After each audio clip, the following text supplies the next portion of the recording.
என்னடா ஜெய், என்ன பண்ற? ஒன்றும் இல்லை மச்சான். டேய், என்ன ஒரு மாதிரியா இருக்க? காசு கொஞ்சம் போயிடுச்சுடா. காசு போயிடுச்சா? காசோட அருமை என்னன்னு தெரியுமாடா? ஏன் இவ்வளோ இதாக வருங்க? டேய், வாழ்க்கை என்னன்னு தெரியுமாடா உனக்கு? ஆளை விட்றா, நான் கிளம்புறேன்டா. டேய், சரி வாடா, கோச்சிக்காத. இதில் என்னடா இருக்கு? இங்க வா. ஃபர்ஸ்ட் இப்போ நீ நடந்து போற, கேள்ற, என் மூஞ்ச பாடுறா. சொல்லு. நடந்து போற உன்னால இப்போ ஒரு ரூபாய் சம்பாதிக்க முடியுமா? ஏன்டா இப்படி இருக்க? காசை நம்ம தானே பார்த்துக்கணும். அது எப்படி ஆட்டோ பேல போகணும்னு நீ சொல்ற?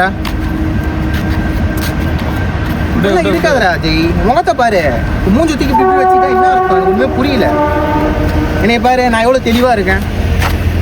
சரி வா, கத்துக்கூடா வாழ்க்கைனா என்னதுன்றது ஃபர்ஸ்ட். சரி விடு, இதெல்லாம் நடக்கிறது தான்.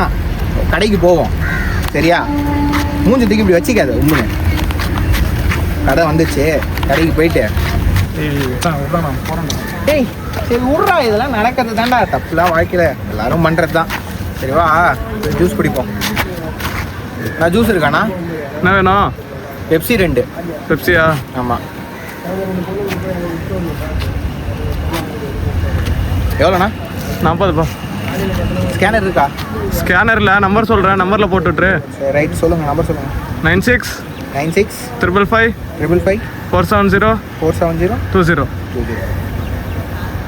சிவகுமார் 2. ரைட். எவ்வளோண்ணா? 40. 40 பார்த்தம்பி. அமிஸ்தண்ணா. தம்பி அமௌண்ட் பே பண்ணிட்டியாண்ணா? அமௌண்ட் வந்துச்சுண்ணா பாருங்க. தம்பி மெசேஜில் அமுச்சு விட்ருக்க நீ. மெசேஜ் அண்ணா தெளிவாக பாருங்கண்ணா. இல்லை, நீ மெசேஜில் அமுச்சு விட்ருக்க நீ. கரெக்டாக பாரு, நீ பாரு.